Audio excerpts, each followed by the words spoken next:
Tiempo y Letras presenta Villanos. No existen las personas buenas, lo normal, solo villanos.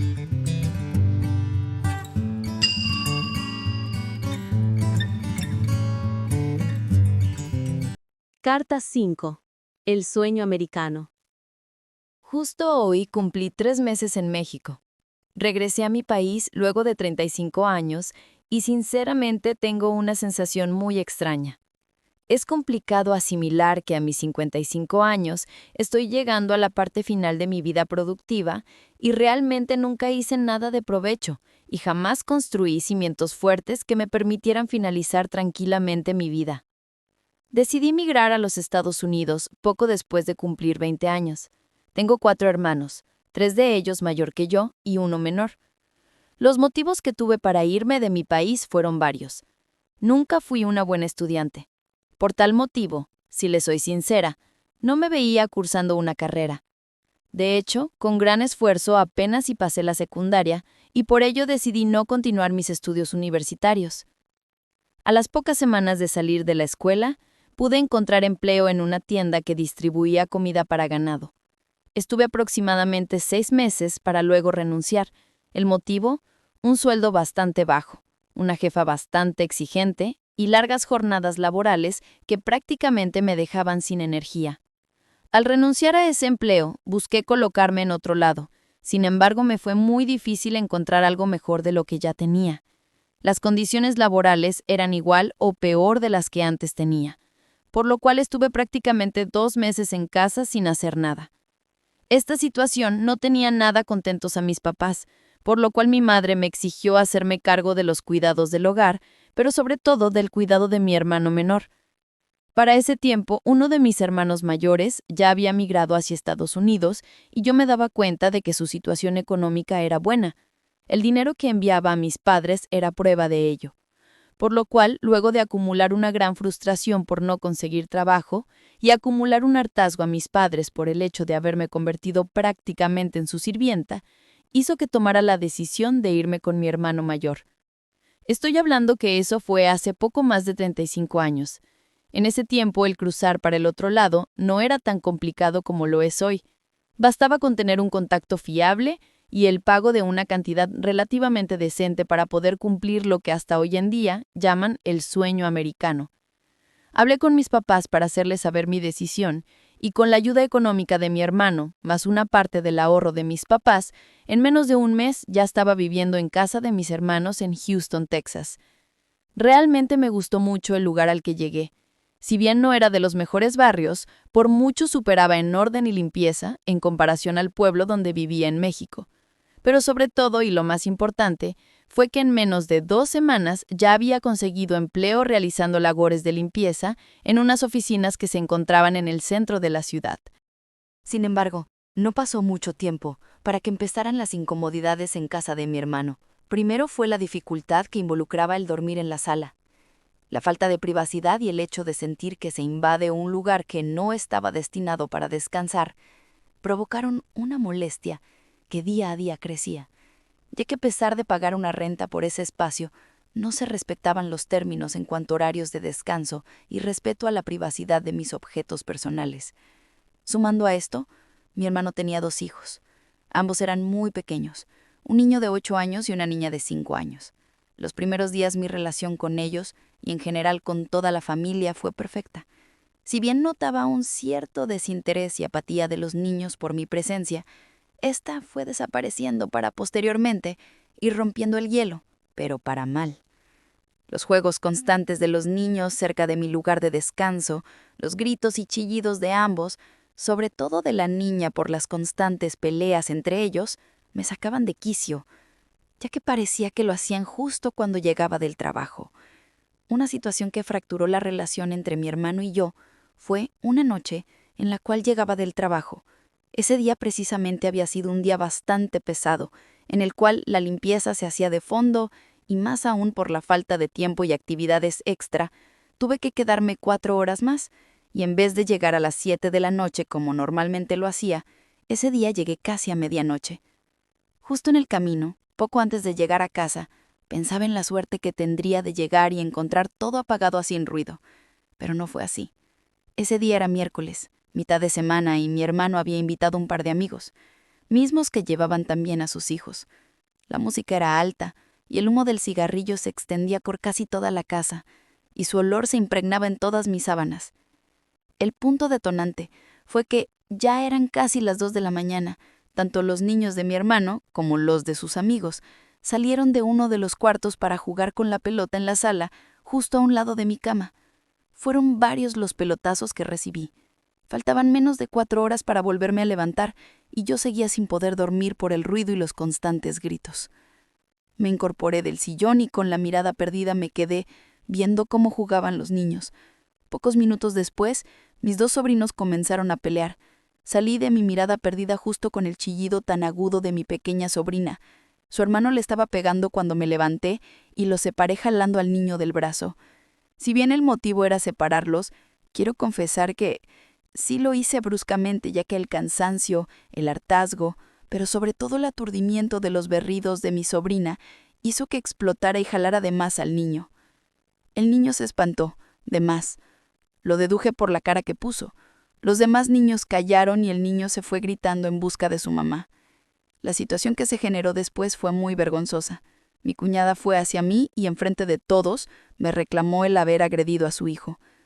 Pedí disculpas, expliqué el motivo. Sin embargo, no entendió de razones y de forma muy grosera me dijo que no me volviera a meter con sus hijos. Volteé a ver a mi hermano con una esperanza ilógica para que se pusiera de mi lado, pero no fue así. Se quedó callado y ante la frustración regresé a la sala a acostarme de nuevo. Al menos ese espectáculo sirvió para que la fiesta se apagara. Los amigos de mi hermano se fueron 15 minutos después y mi cuñada se metió en su cuarto luego de mandar a sus hijos a dormir. Mi hermano se sentó junto a mí y lo que detonó mi estancia ahí fue que me recalcó que no debería de meterme con la educación de sus hijos, y de alguna manera me hizo sentir lo incómodo que se había vuelto para ellos el tenerme ahí invadiendo la sala de su casa. Me quedé sin palabras. Quería contestarle que no estaba ahí de gratis, que pagaba tanto renta como parte de servicios, incluso comida, que muchas de las veces ni siquiera alcanzaba a comer. Pero no lo hice. Sabía de antemano que era inútil poner a mi hermano entre su familia y yo. Decidí salirme de casa de mi hermano. Pasaron 2 semanas para poder encontrar un cuarto en renta. De igual forma, tuve que conseguir otro empleo ya que mis gastos aumentaban. Mi cuarto era pequeño. Compartía la casa con otras personas. Prácticamente estuve viviendo ahí 3 o 4 años aproximadamente. Mi vida cambió radicalmente luego de conocer a mi exesposo y papá de mis 3 hijos. Su nombre era Arturo. Lo conocí en un restaurante donde precisamente había entrado a trabajar de medio tiempo. Ambos éramos cocineros, solo que él era del turno de la mañana y yo del de la tarde. Pocas veces coincidíamos en horario, pero las veces que lo hacíamos platicábamos de forma muy amena y pronto logramos llevar nuestra relación más allá de la amistad. Luego de 1 año de noviazgo decidimos irnos a vivir juntos. Si bien pertenecíamos a la clase baja de Estados Unidos, nos alcanzaba para rentar un apartamento, tener cada uno su carro y salir 1 o 2 veces por mes a lugares de ocio. En mi caso, nunca me preocupé o no estuvo dentro de mi proyecto mandar dinero a México para formar un patrimonio, ya que para ese tiempo mi vida en México solo era un recuerdo. Nuestra situación económica cambió drásticamente cuando tuvimos a nuestro primer hijo. Si bien Estados Unidos tiene muchos programas sociales que te ayudan a llevar los gastos de tus hijos, estos no son suficientes para cubrir todas las necesidades, y si bien con un hijo es complicado, imaginen lo que es tener 2 o 3, como lo fue en mi caso. Al nacer mi tercer hijo en un abrir y cerrar de ojos, ya habían pasado varios años, y quisiera ser honesta. El primer hijo nos llegó como una bendición. Mi segunda hija sí fue planeada, pero el tercero llegó de sorpresa, y prácticamente fue el que ya dificultó nuestra situación económica. Mi exesposo, luego de nacida nuestra hija, buscó un segundo empleo. Y yo por mi parte durante muchos años me sentí sujeta a solo tener un medio empleo, ya que el cuidado de nuestros hijos exigía una atención hacia con ellos y prácticamente durante muchos años mi situación laboral fue muy intermitente, dejando toda la carga al papá de mis hijos. Él tenía una mentalidad distinta a la mía. Yo me había formado en México y él desde muy niño llegó a este país, por lo cual dominaba el idioma casi a la perfección, y muchas de las veces se desenvolvía mejor que yo. Esto de alguna manera hacía que mis hijos formaran una conexión más práctica que conmigo. Yo peleaba mucho, no solo con mis hijos, sino con mi esposo, por esa diferencia cultural y de costumbres. No me parecían muchos aspectos en su comportamiento y en ocasiones me sentía apartada de los cuatro en mi propia casa. Me sentía como apartada o fuera de lugar dentro de mi propia familia. Me molestaba mucho esta situación y más aún me sentía frustrada al no sentir apoyo por parte del papá de mis hijos cuando quería de alguna manera transmitirles a mis hijos mis valores o inculcarles parte de mis raíces y la cultura mexicana. Su comportamiento me recordaba mucho al de los hijos de mi hermano, años atrás. Fueran muchas las veces que me sentí incluso denigrada por ellos, y al tratar de poner mano firme, mi exesposo solo se ponía del lado de ellos, demeritando mi autoridad como madre. Y haciendo un análisis de este comportamiento, podría definir que la educación que reciben en las escuelas acá en Estados Unidos tiene mucho que ver en la formación de su carácter. Parece que la familia pasa a segundo término en cuestión de formación de valores, ya que tenía ubicado exactamente el momento en el cual cambiaban radicalmente.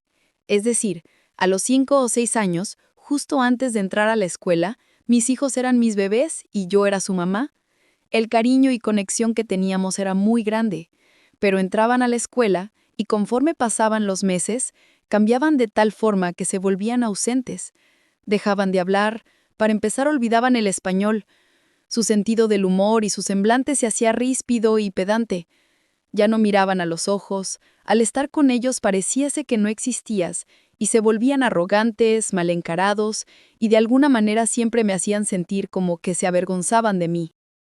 En una ocasión fuimos a comprar a una tienda departamental ropa. Fueron un par de pantalones que yo me compré y algunas prendas a 2 de mis hijos que en esa ocasión me acompañaron. El mayor de ellos, de alguna manera, siempre ha sido el más rebelde. Y al finalizar las compras, ya estando en la caja para pagar, tocó que nos atendiera una cajera afroamericana. Y si de por sí nunca ha sido mi fuerte el entender el inglés, mucho menos les entendía a ellos por su forma de hablar, y algo que siempre me había molestado es que, cuando se dan cuenta de que no les entienden, no hacen un esfuerzo por tratar de que entiendas. Al contrario, te hablan más rápido. Me desesperé y le pedí a mi hijo me ayudara a traducirme lo que me estaba pidiendo, ya que al parecer había un problema con mi tarjeta. Luego de ello, entre ellos empezaron a hablar y yo, aún sin entender qué estaba pasando, me di cuenta que ambos se estaban burlando de mí. Eso me encendió. Me enojé y dejé las cosas ahí en la caja y luego de una maldición me salí de la tienda. Ya estando en el carro lo regañé muy fuerte y le solté una cachetada, pero él no se sometía y mucho menos pedía perdón. Llegué a la casa y lo mandé a su cuarto para luego ponerme a llorar. Ya en la noche le platiqué a su padre, le pedí lo reprendiera, pero en vez de hacer eso, me dijo que había tenido un día pesado en el trabajo, quitándole valor a mis sentimientos. Y como ese ejemplo, les puedo contar muchos más en los cuales siempre me hacían sentir fuera de lugar o como una estúpida ignorante. Es bastante obvio que a estas alturas se imaginarán que mi vida familiar fue un fracaso. Y quisiera darles a conocer qué fue lo que pasó, integrante por integrante. Primero, y el que me parece que al final es el que menos me dolió, fue la separación con Arturo. Por mi parte, siempre traté de infundir el valor de la familia como principal valor a seguir. Sin embargo, se preocupaba más por el futuro económico y la preparación educativa, la cual los definiría como personas exitosas o no. En un inicio yo había puesto como regla el hablar español dentro de la casa e inglés fuera de ella, regla que jamás se cumplió y que al momento de tratar de imponerla, él nunca me apoyaba. Incluso también la mayor parte del tiempo se comunicaba con ellos en inglés, no importando que muchas de las veces no les entendiera. Como toda relación, los primeros años fueron buenos, intensos y de formación, pero luego de nuestro tercer hijo, la monotonía, las peleas y el desgaste fueron enfriando la relación al grado de separarnos por motivos de infidelidad de parte de él. No lo hizo 1, ni 2, ni 3 veces. Fueron al menos 4 las veces que me engañó, las cuales, justo la última, fue con una salvadoreña por la cual decidió dejarme para irse a vivir con ella. Fue un golpe difícil en lo moral, Me sentía derrotada, durante muchos años me llegué a sentir fea, descuidada, ya que la mujer por la que me cambió era 13 años menor que él. Económicamente en ese tiempo no tuve muchos problemas por la separación, ya que de alguna manera, aquí en Estados Unidos, son muy claras las leyes en cuanto a manutención infantil por parte del padre en caso de abandono de hogar. Sus aportaciones, más lo que yo ganaba en mi trabajo, hacían que de alguna manera saliéramos a flote con los gastos. Luego, por orden de nacimiento, mi primer hijo, Damián, es un hombre que incluso odia que le llamen Damián, prefiere Damian. El más arrogante de todos, el más contestón y peleonero, el que de alguna manera u otra me hacía sentir que se avergonzaba más de mí, ya que la mayoría de las veces evitaba presentarme con su círculo de amigos o con las novias que llegaba a tener. Incluso, por medio de una amistad en común con la mamá de una de sus novias, que por cierto era asiática, me enteré que les había dicho que su madre había muerto años atrás, o sea, yo. Luego de separarme de su papá, obviamente él me echó la culpa de todo. Me cuestionó mi mal genio, incluso me cuestionó mi descuido físico. Era obvio lo avergonzado que se sentía de mí. Justo fue él quien se burló de mí en aquel centro comercial frente a la cajera. En esa ocasión me dolió en el alma pegarle, pero no podía permitir que me denigrara de esa forma.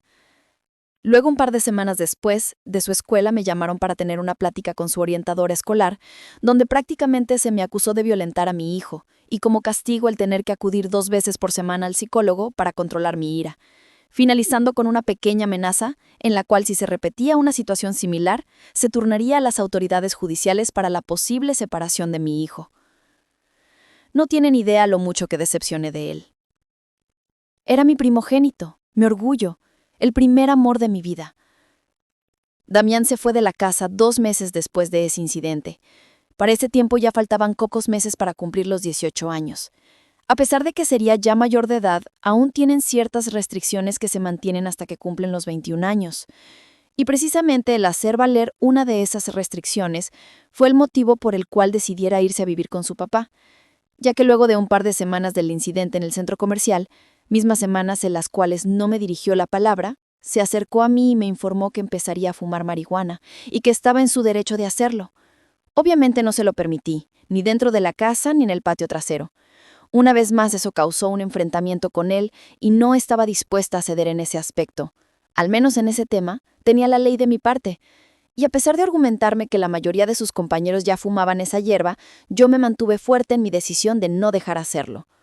Resultado, semanas después se fue con su papá, ya que increíblemente, luego de ello, su papá me habló para decirme que debía dejarlo consumir, argumentándome que de todas maneras lo haría a escondidas y que al menos estando ahí en la casa estaba segura haciéndolo. Quedé en shock cuando me dijo eso su papá. No lo podía creer. No podía creer la mentalidad de ambos. Quedé completamente decepcionada de mi hijo. Incluso no puse oposición para que se fuera a vivir con su papá. Mi relación después de eso fue casi nula. El mayor contacto que podía tener con él era por videollamada, y prácticamente me volví una desconocida para él. Lo poco que pude saber de Damián es que abrió con su papá una lonchera móvil y trabaja junto con él preparando comida mexicana. Luego Cindy, mi segunda hija, con ella el cambio fue más radical. Entrando a la escuela. Antes de su primer año escolar, era una niña bastante cariñosa conmigo, graciosa, incluso ocurrente. Era mi alegría, mi angelito pequeño que me hacía sentir como una verdadera madre, tal y como estaba acostumbrada en México. Pero todo cambió al entrar a la escuela. Se volvió ausente. Era tan incómodo para mí el haber perdido su atención, su mirada, ya que todo el tiempo se la pasaba viendo la televisión para posteriormente perderse en las celulares cuando llegó el boom de esos aparatos.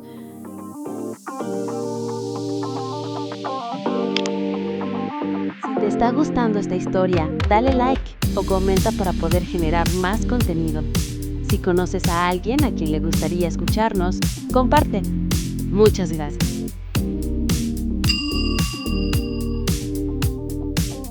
Su padre ya no vivía con nosotros cuando ella empezó a andar con un chico, el cual por lo poco que sabía de él, lo había conocido en su escuela. Nunca me lo presentó, incluso los momentos en que lo veía fuera de la casa, ni siquiera me saludaba, incluso me ignoraba. Lo más triste es que mi hija no se inmutaba de su indiferencia hacia conmigo. Llevaban poco más de 1 año de novios, o al menos así lo intuía, cuando salió embarazada de él. Mi forma de apoyarlos fue ofreciéndoles mi casa para que iniciaran su vida en pareja, pero realmente fue un error bastante grande el cual cometí. El tipo era nefasto, un haragán, flojo, el cual siempre estaba atenido a lo que yo pudiera darles. La interacción entre los tres era casi nula, incluso no se hablaban con Johnny, mi hijo menor, pero para ser sincera, a Johnny ni siquiera le importaba convivir con la pareja de su hermana, y mucho menos con su propia hermana. El bebé llegó. Prácticamente su crianza estuvo a mi cargo, tanto económica como en cuidados. Sentía que tenía que partirme en 3 para poder apoyar a mi hija. Como mujer, pero sobre todo como madre, sentía la responsabilidad de apoyarla al 100%. Sin embargo, la pareja de mi hija cada día se volvía más violento con ella y con su propio hijo. En una ocasión no pude evitar meterme en una pelea bastante fuerte que tuvieron.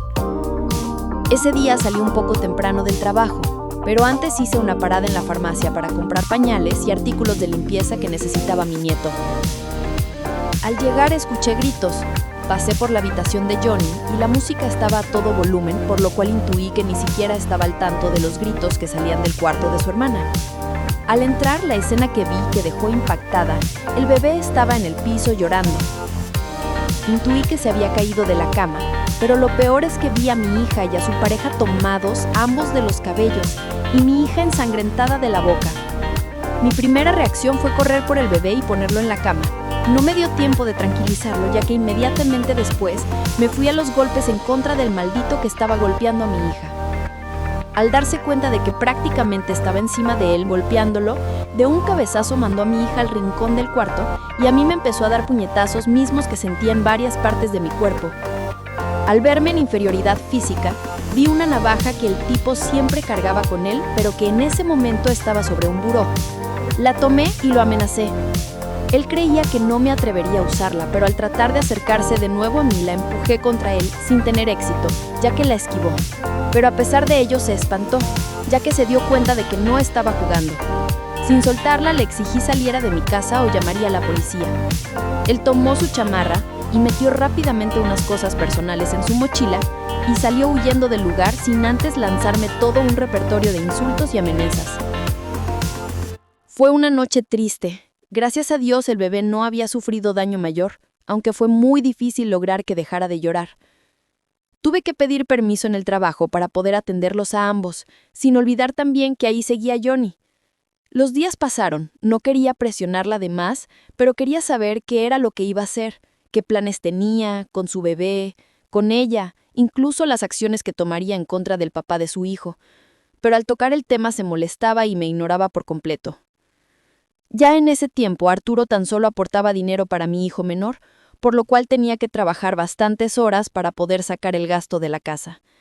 No me pesaba, pero los gastos de Cindy y del bebé sí eran considerables, pero no me importaba, yo estaría ahí para sacarlos adelante.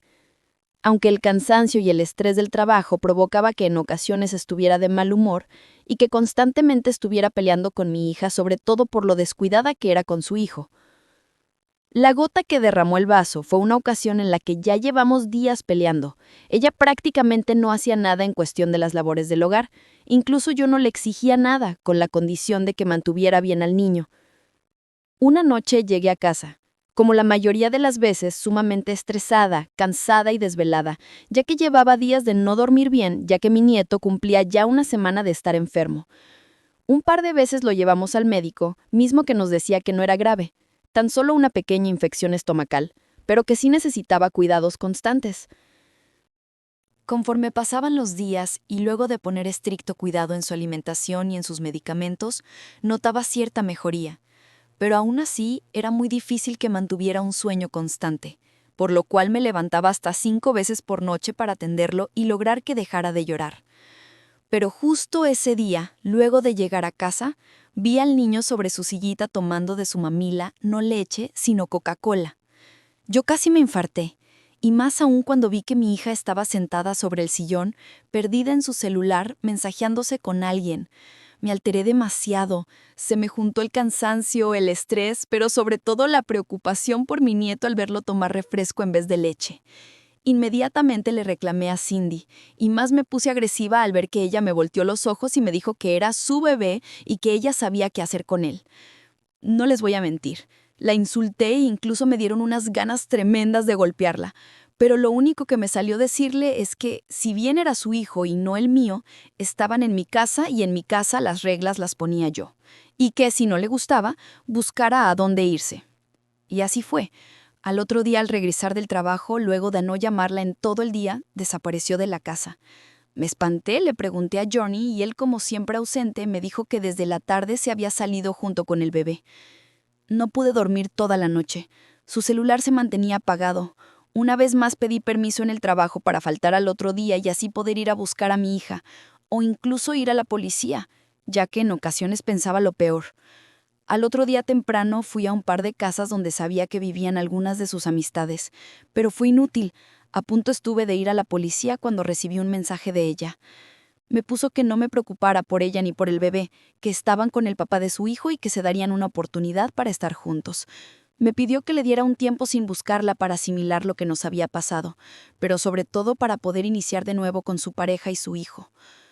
Al investigar supe que vivían en casa de su papá de su hijo, pero sinceramente no sabía bajo qué condiciones. Luego por fin pude dar con su paradero. Supe dónde vivían y un par de meses después fui a buscarla. Efectivamente estaban en casa de sus suegros. Era un barrio bastante feo e incluso peligroso, pero no me importó y aún así fui. Al tocar la puerta me abrió el tipo e inmediatamente me corrió, no sin antes decirme un par de maldiciones. Le dije que no me iría hasta no ver a mi hija y a mi nieto. Él salió y me empujó. Casi me caía de las escaleras del pórtico, pero alcancé a equilibrarme. Al ver que no desistía, sacó un bat de béisbol y amenazó con pegarme. Estaba alcoholizado o drogado, eso era obvio, por lo cual sí me dio miedo, pero no iba a acceder hasta ver a mi hija. Hasta que por fin ella salió, lo detuvo. Él la volteó a ver y pude percibir que ella lo miraba también con miedo. Le pidió que la dejara hablar conmigo. Él refunfuñó, pero aceptó, y le dijo que le daba 5 minutos para hablar conmigo. Escuché a lo lejos que mi nieto lloraba, pero dejé de escucharlo cuando ella se acercó a mí. Intenté abrazarla, pero ella me alejó con una de sus manos. «¿Qué quieres?», me preguntó. «Solo quería verte, saber que están bien tú y el niño», le contesté. Ella me dijo que sí, que todo estaba bien. Le pedí que volviera conmigo. Tan mal la vi que incluso hasta estaba dispuesta a pedirle perdón por la pelea que habíamos tenido días antes en mi casa. Su semblante cambió cuando me escuchó. Pasó del miedo al rencor, ya que me reclamó por haberla corrido y me exigió no volver a buscarla, ya que su pareja no quería que la volviéramos a ver. El corazón se me rompió. Incluso sentí debilidad en mis piernas, las cuales no dejaban de temblar. Sin embargo, acepté y respeté su decisión. Me fui con la cola entre las patas, no sin antes voltear a verla por última vez y ver que el tipo había salido una vez más con el bebé en sus brazos. Se puso al lado de ella, la rodeó con uno de sus brazos a la altura del cuello y me lanzó una sonrisa burlona y cínica. Tardé varios días en reponerme de aquel día. Meses después le intenté contactar de nuevo para saber cómo estaba, pero recibí de nuevo una negativa en la cual me pidió no la volviera a buscar. Esa vez fue la última vez que tuve contacto con ella. Pocos días después de haberla visto por última vez en casa de sus suegros, hablé con Arturo, con la esperanza de que él me ayudara o hiciéramos algo para sacar a Cindy de aquel lugar, pero una vez más me decepcionó. Me dijo que dejara de meterme en la vida de Cindy, que el mejor lugar donde ella podrá estar era con el papá de su hija y que tendría que aprender a dejar de meterme en lo que no me importa. ¿Qué más podía esperar ya de él? ¿Qué más podía esperar de mis hijos? Johnny, mi último hijo, tal vez el más tranquilo de los tres. Desde chico, el más reservado, siempre callado y poco expresivo. Eran pocas las veces, incluso casi nulas, sus muestras de amor. Siempre sentí una falta de conexión con él. Muchas de las veces me hizo sentir solamente como su proveedora de servicios. Pero pensaba que al menos no se drogaba como Damián, ni tan tóxico como Cindy. Pero prácticamente éramos dos desconocidos viviendo en una misma casa. Él siempre fue un excelente alumno. Sus calificaciones eran más que excelentes. Novias y amigos nunca tuvo. Siempre se la pasaba en su cuarto viendo TV, leyendo libros o haciendo tareas y proyectos escolares, los cuales siempre me llamaba la atención que los hiciera de forma individual y nunca en equipo. A pesar de su ausencia en casa, al menos no me hacía sentir sola. Sentía que al menos había alguien ahí encerrado en su cuarto haciéndome compañía. Sin embargo, llegó el momento en que también se fue. Una tarde recibí una llamada de Arturo. Se me hizo raro ya que yo ni tenía celular propio y por ese medio tenía comunicación con su papá. Al contestar fue directo, no hubo saludos cordiales, ni siquiera una pregunta de cómo estaba. Pero sí me preguntó si ya había hablado con Johnny. ¿Hablado de qué?, le respondí. Voy a ser directo, me contestó. ¿Recuerdas que Raúl, mi hermano, vive en California? Pues bien, recientemente Johnny recibió su aceptación para hacer sus estudios en Berkeley, una universidad muy importante, y también va a recibir una beca, por lo cual te informo que ya tomé la decisión de apoyarlo y mi hermano me apoyará para que él se vaya a vivir con él. No salió una sola palabra de mí. Una vez más quedé fría. Le colgué y apagué el teléfono. Me sentía una vez más traicionada, decepcionada, pero sobre todo fracasada como madre. ¿Por qué Johnny no habló primero conmigo? ¿Por qué no me hizo partícipe de su decisión y de sus planes? ¿Por qué siempre todos en esta familia, de alguna u otra manera, me hacían sentir excluida, sin voto, sin opinión? Era injusto. ¿Por qué primero con su padre, si yo era la que siempre estuvo con él, respetando su espacio, haciéndole de comer, lavándole su ropa, curándolo cuando se sentía enfermo? Haciendo cuentas tenía más de 2 años de no ver a su papá, sin contacto con él más que por teléfono y mensajes. Y ahora tan solo me informaban que se iría de la casa para irse a vivir a un día entero de distancia en carro. Cuando llegó esa tarde estaba esperándolo en la sala. Dejé su comida hecha y lista para que tan solo la metiera en el horno de microondas. Al verme sobre la sala me preguntó cómo estaba. Le respondí que mal. Él se quedó extrañado por mi respuesta. Le cuestioné por qué no me había contado de sus planes, de su escuela, pero sobre todo de su cambio de residencia. Quedó callado por unos minutos, pero lo que me contestó me dejó claro lo poco relevante que siempre he sido en su vida. Da igual. Como sea, la decisión ya está tomada. En el verano me mudo a casa de mi tío. Fue lo que me dijo. Pronto llegó el verano. El taxi ya estaba esperando afuera de la casa. Se despidió de mí fríamente y yo me quedé parada en la puerta viendo cómo se iba. Antes de subir al taxi, se detuvo, se volteó y al verme regresó para abrazarme de forma un poco más efusiva. Fue inevitable que se me salieran las lágrimas. Le dije que se cuidara y le di la bendición. Esa fue la última vez que lo vi. Eran pocas las llamadas que recibía de él, 1 o 2 cada 3 meses. Tan solo me decía que estaba bien, que se sentía muy a gusto con su nueva vida. Pero había algo que no me cuadraba. Mi intuición de madre me decía que algo no estaba bien. 1 año después de haber entrado a la universidad, me atreví a marcar a casa de mi excuñado. La relación con la familia de Arturo de alguna manera fue cordial a pesar de los problemas que siempre tuve con él. Me contestó su esposa y luego de unos minutos de saludos y preguntas cordiales, me pasó a mi excuñado. De igual forma lo saludé cordialmente y él a su vez a mí.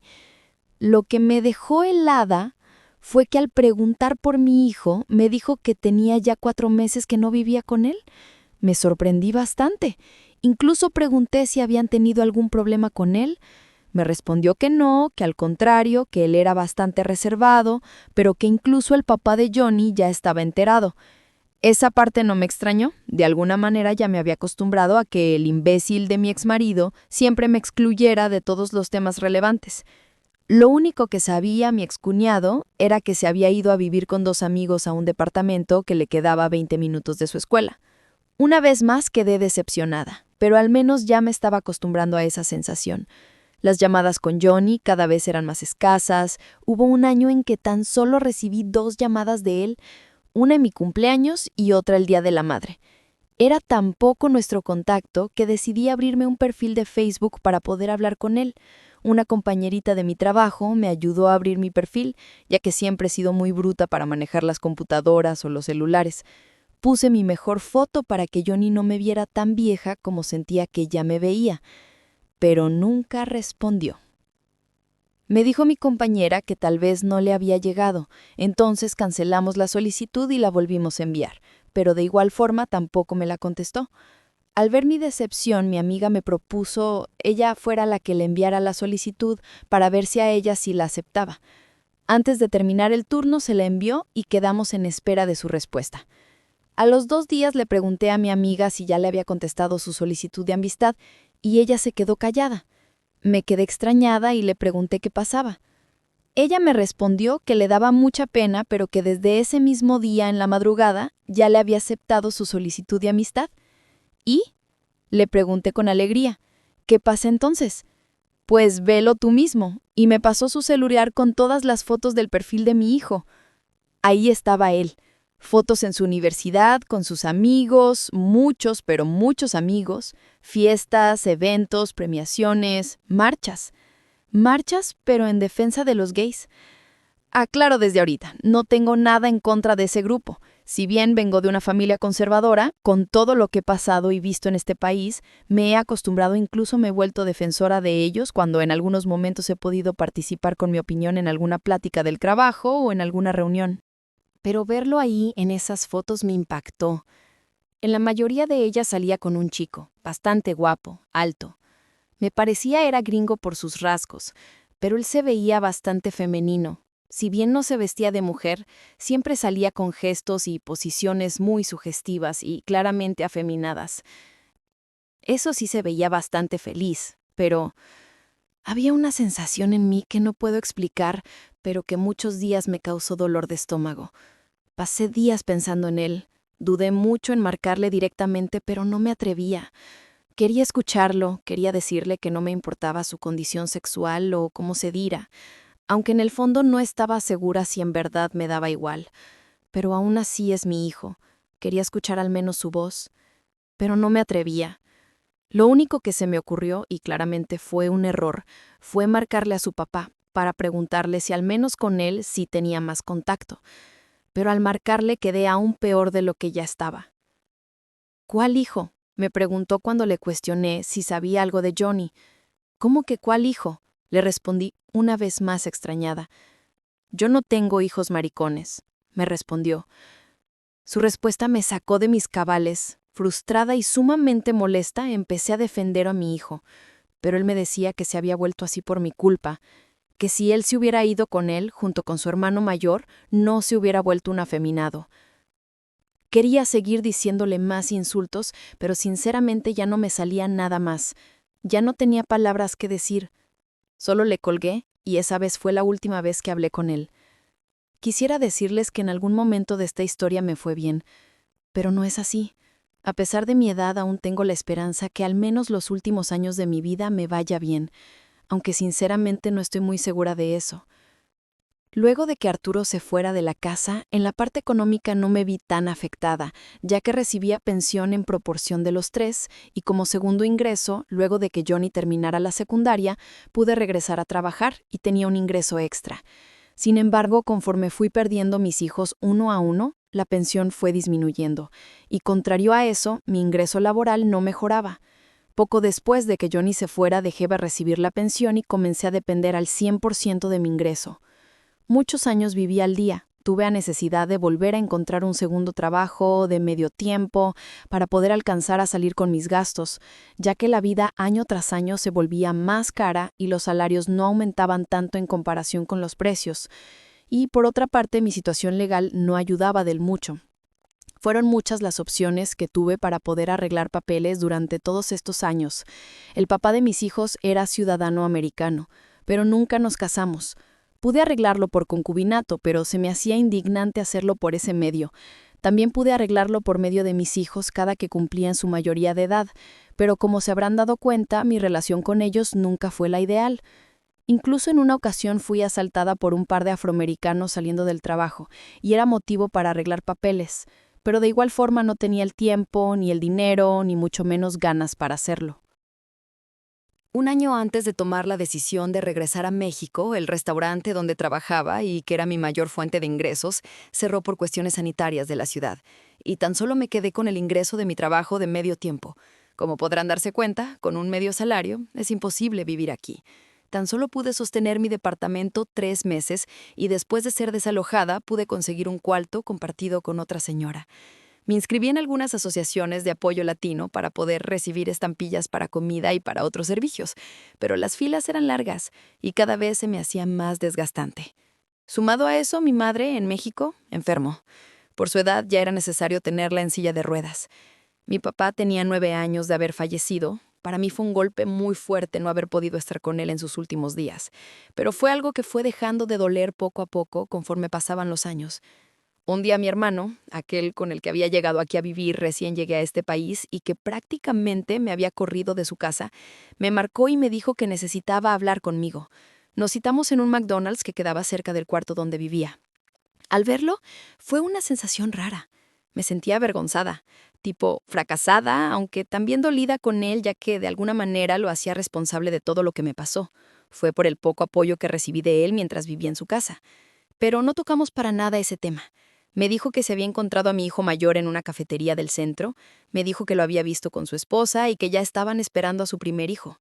No pude evitar esconder mi cara de sorpresa, y él se dio cuenta de ello, por lo cual me preguntó desde cuándo no veía a mis hijos, pero sobre todo me preguntó dónde estaba viviendo, con quién y dónde trabajaba.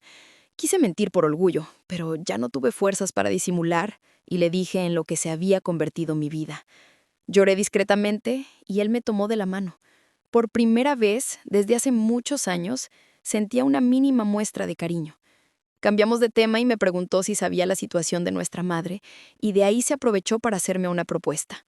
Me dijo que si me regresaba a México y me hacía cargo de mi mamá, él nos mandaría una cantidad mensual para cubrir los gastos de ambas. Al principio se me hizo una propuesta absurda. No me vería regresando a México después de 35 largos años, pero conforme fueron pasando las horas y el insomnio se fue haciendo presente, de alguna manera se me aclaró la mente. Lo cierto es que ya me sentía sumamente cansada. Tener 2 trabajos te acaba. El desgaste mental y físico en algún momento te cobra factura, y me daba cuenta de ello cada que me veía en el espejo. Era obvio que mis hijos no querían saber nada de mí. El mayor siempre se sintió avergonzado de mí. La de en medio tenía prohibido hablarme y tener contacto conmigo, y el menor prácticamente no quería ni a mí ni a nadie de su familia en su vida. Cada día me costaba más trabajo llegar a final de mes con los gastos, y sí intenté buscar trabajo, pero mi edad, por mi situación legal, y sobre todo por mi nulo inglés hablado, me fue casi imposible conseguir un trabajo digno. Hoy estoy aquí, cuidando a mi mamá. Perdí ya la esperanza de volver a tener contacto con mis hijos. En efecto, mi hermano mes tras mes nos manda dinero para cubrir gastos, e irónicamente pronto recibiré ayuda del gobierno por concepto de vejez. También la pensión de mi mamá ayuda para cubrir gastos, y yo por las tardes, los fines de semana, saco afuera de la casa un pequeño puesto donde vendo papas y chicharrones fritos. Al menos pasar los últimos años de vida de mi mamá me deja tranquila. Sin embargo, al final tengo una carga que día a día la siento sobre mi espalda y que no me puedo quitar, ya que me es muy difícil dejar de pensar que toda mi vida fue un fracaso. Gracias por escucharme. Muchas gracias por habernos escuchado. Hasta aquí, Cambio de Roles. Si te gustó esta historia, dale like y comparte. Nos escuchamos en la siguiente historia. ¡Hasta pronto!